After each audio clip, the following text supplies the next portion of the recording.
Be careful who you call your friends, because not everyone around you is actually a friend. Some people are just there. They're there because you sit next to them in class, because you've known them for years, because they text you every now and then, because they invite you somewhere on a Friday. But that doesn't make them good for you. That doesn't make them a friend. And that matters more than most people think. I'm John, and I've had to learn this lesson the hard way by keeping people around who made me smaller, not bigger. How most people choose friends.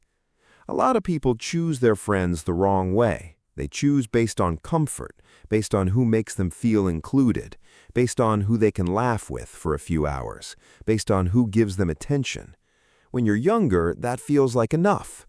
It feels like being accepted is the same thing as being around the right people, but it's not.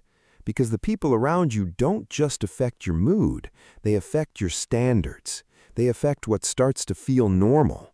They affect what you talk about, what you chase, what you laugh at, and what you slowly become. That's the dangerous part. The quiet destruction. The wrong people usually don't ruin your life in one big dramatic moment. It happens quietly. You start caring more about being liked than being respected, more about fitting in than thinking for yourself, more about looking cool than building anything real. And after a while, you don't even notice it. You just become easier to influence. One comment ruins your whole day.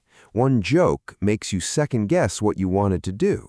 One laugh from the wrong person is enough to make you hide your goals.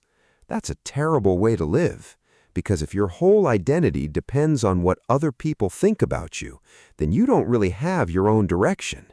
You're just reacting.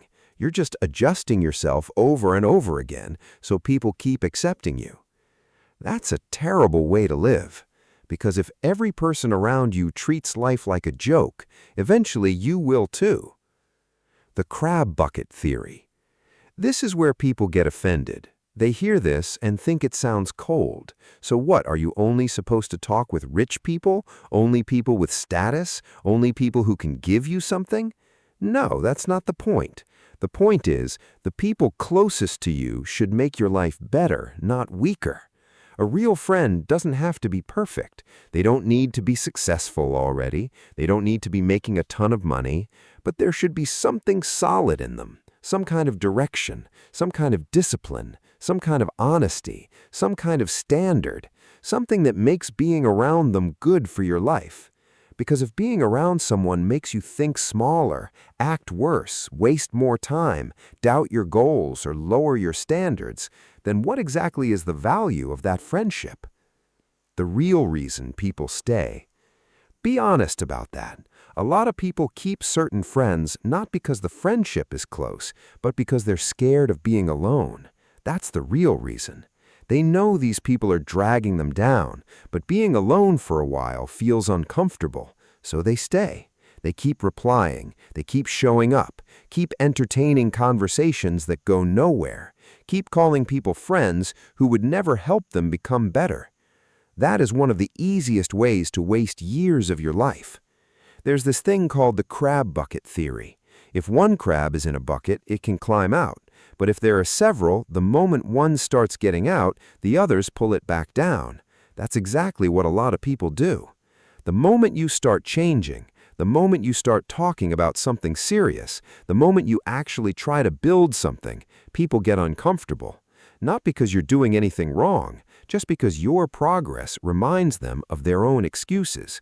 So they laugh, they downplay it, they call it stupid, they tell you not to take it too seriously. They act like you changed. Maybe you did. Maybe that's the point.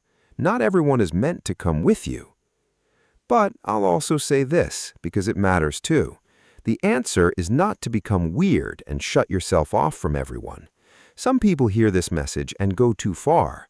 They cut off everyone, stop speaking to anyone, and then they start losing one of the most valuable skills in life, being able to connect with people.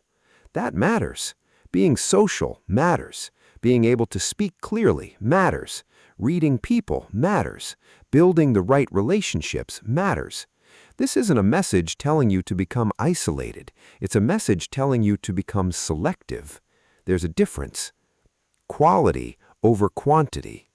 You don't need a huge circle. You don't need to know everyone. You don't need to be invited everywhere. You don't need people around you just so you can say you have friends. You need people who are actually good for your life. Sometimes one real friend is worth more than 20 useless ones. Sometimes a small circle isn't a sad thing. It's the smartest thing you can do. Because in the end, your friends are never just your friends. They're your environment. And your environment will either build you or slowly destroy you. So be careful who you call your friends, because some people are not walking with you. They're standing in your way.